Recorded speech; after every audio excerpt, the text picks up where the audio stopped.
Manne quotidienne d'aujourd'hui, dimanche 16 juin 2024. Thème: la parole d'exhortation. La parole d'exhortation.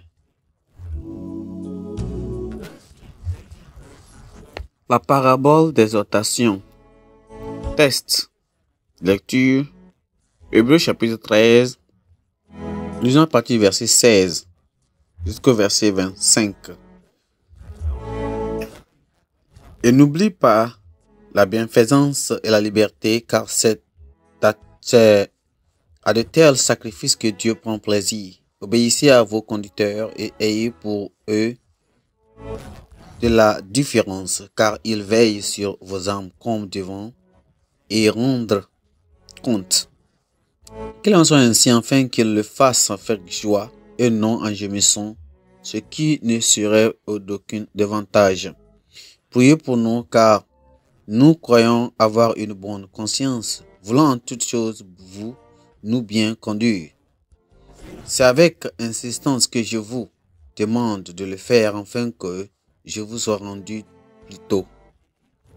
Que le Dieu de paix, qui a ramené d'entre les morts le grand pasteur des brebis par le sang d'une alliance éternelle, notre Seigneur Jésus, vous rende capable de toute bonne œuvre pour l'accomplissement de sa volonté et fasse de vous, en vous, ce qui lui est agréable par Jésus-Christ, auquel soit la gloire au siècle et des siècles. Amen. Je vous prie, frères, de supporter ces paroles d'exhortation que je vous ai écrites brièvement. Sachez que notre frère Timothée a été relâché. S'il vient bientôt, j'irai vous voir avec lui. Salut tous vos conducteurs et tous les saints. Ceux d'Italie vous saluent. Que la grâce soit avec vous tous. Amen. Notre verset clé, c'est le verset 22 qui dit ceci. Je vous prie, frères, de supporter les paroles d'exhortation quand je vous ai écrit brièvement. Amen.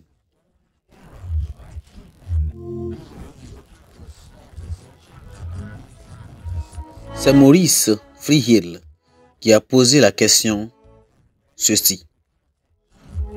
Qui est le plus stupide, l'enfant qui a peur du noir ou l'homme qui a peur de la lumière? Certes, il y a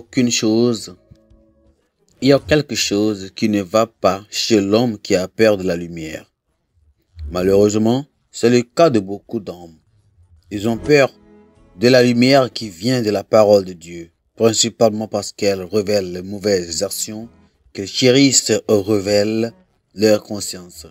Mais ceux qui vont au ciel se réjouissent d'avoir la parole de Dieu écrite en disant: ta parole est une lampe à mes pieds et une lumière sur mon sentier. L'apôtre Paul, dans le texte d'aujourd'hui, était conscient de l'importance de la parole de Dieu pour le maintien de la vie chrétienne. À la fin de son épître très chargé, il a supplié les chrétiens juifs d'accepter gentiment et d'améliorer sagement les exhortations qui leur étaient données dans l'épître. Et il considérait l'épître dans son ensemble comme peu de mots, non pas en termes de longueur, mais en termes de nombreux grands thèmes abordés et de ce qu'on pourrait en dire s'il avait choisi de les développer. Compose le texte d'aujourd'hui. Ils ont été invités à se consacrer à Dieu et à vivre pour faire le bien, à obéir aux dirigeants de l'Église et à prier pour lui, afin d'avoir l'occasion de leur rendre visite prochainement. Enfin, il a fini par les recommander à Dieu pour la fourniture de toutes les grâces qui leur étaient nécessaires pour qu'ils continuent à plaire au Seigneur. Notre attitude envers la parole de Dieu compte beaucoup. Définit notre attitude envers la parole de Dieu.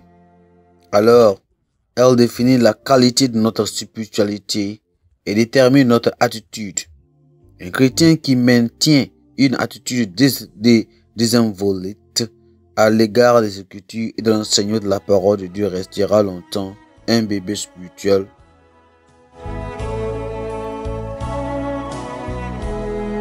Se complaisant dans la chair.